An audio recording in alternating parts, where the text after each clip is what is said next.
Excellent, excellent. Donc là, on lance le live matinal pour ce jeudi matin. Bienvenue à chacun d'entre vous et surtout merci d'être là. Ça fait plaisir de vous voir. C'est parfait. Alors ce matin, je vais vous présenter l'analyse avec l'Eurocad. Je vais vous expliquer un peu pourquoi on a acheté et justement pourquoi on a pris l'entrée aux alentours des 1.48345. Pourquoi donc nous avons acheté l'Eurocad? L'Eurocad récemment nous a offert une structure assez intéressante. Donc premièrement, on a eu une sorte de W, donc comme ça. Et ensuite, vous avez une ligne de cours qui était juste là. On peut bien sûr identifier une trendline que j'ai tracée ici, qui borde le prix entre les niveaux ci et le niveau là. Et ça permet donc d'avoir une résistance dynamique. Ça, c'est assez intéressant. Alors, qu'est-ce qui s'est passé par la suite? C'est qu'en réalité, juste dans cette zone-là, la trendline baissière a été brisée. Ce qui a fait qu'on a créé une sorte de... Ce qui fait qu'on a créé une sorte de... Allez, laissez-moi vérifier ce truc-là rapidement. Eh bien, je pense qu'il y a une annonce économique sur le CAD-CHF. Pourquoi? Là, c'est parti briser les objectifs, hein, techniquement, quoi. Eh bien, vous vous souvenez de ce trade-là, hein? C'était un beau trade. Très, très beau trade. Par contre, on n'est plus dedans. Allez, nous, on continue notre explication. On avait une alerte rapidement et j'ai voulu voir qu'est-ce qui se passait. Alors, notre Eurocad, il a brisé récemment la résistance dynamique qui bordait le prix entre ce niveau-ci et ce niveau-là. Donc, lorsque ça a été brisé, on a essayé d'identifier un point de retracement optimum à partir du dernier haut du prix. Donc, ce haut-là. Et ensuite, vous avez le bas qui est juste ici.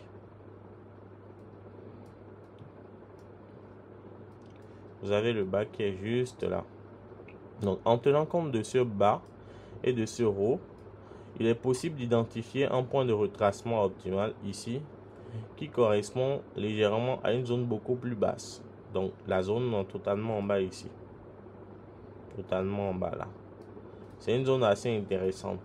Par contre, nous, on n'a pas identifié seulement ce niveau de retracement. On a identifié également un second niveau de retracement entre le gros mouvement intraday plutôt de fort momentum qui a permis à ce que le prix puisse casser l'euro, puisse casser ce niveau-ci. Donc, on a projeté le Fibonacci entre ces deux niveaux-là, entre le niveau bas, donc juste ici, juste là, et le dernier haut.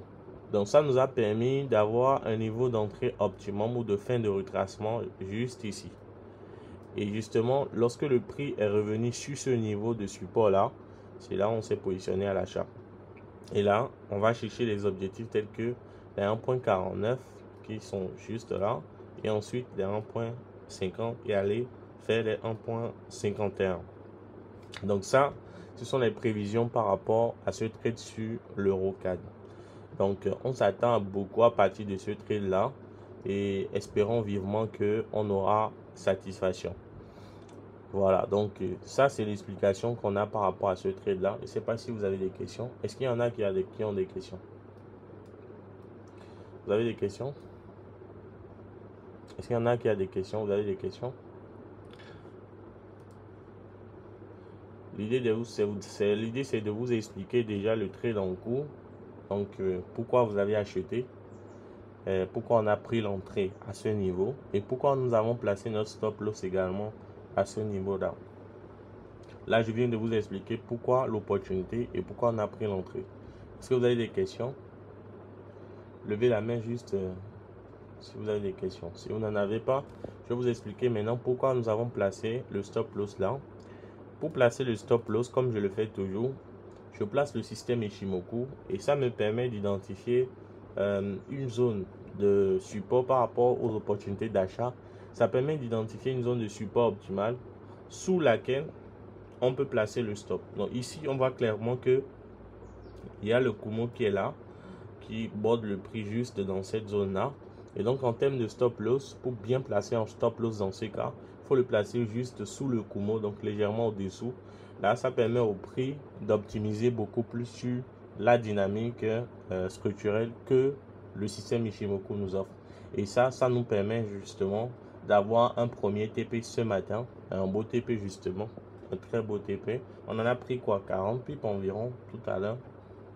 Là, on a une annonce économique, donc la décision de la Banque de Suisse sur les taux d'intérêt. C'est l'annonce économique qui a permis tout à l'heure à ce que le CAD-CHF là décolle. Donc, je ne sais pas s'il y en a qui ont gardé ce trade là. C'était un beau trade, hein? Moi j'ai voulu le garder. C'est pas, je pense qu'on a été éjecté en break-even. Voilà, on a pris 25 pips et on a été éjecté en break-even. Sinon là, on serait en train de prendre 70 pips. Voilà, donc pour ce trade-ci, l'annonce économique, je pense, a affecté légèrement. On a une légère merge là.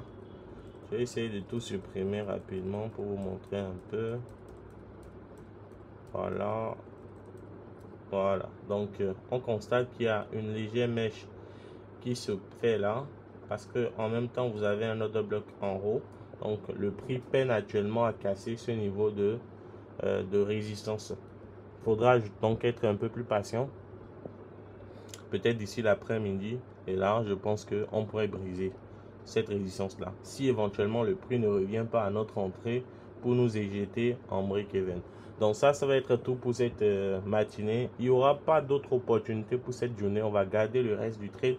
Et s'il n'y a pas d'autres opportunités, je pense que nous partirons en week-end comme ça. On va essayer de faire le bilan ce week-end pour voir à peu près ce que nous avons pu encaisser pas mal de profits sur ce trade là. Allez, ce sera tout ce matin les amis. Si vous avez des préoccupations, n'hésitez pas à m'écrire directement et on se dit bonne journée à chacun de vous et on se dit à tout à l'heure.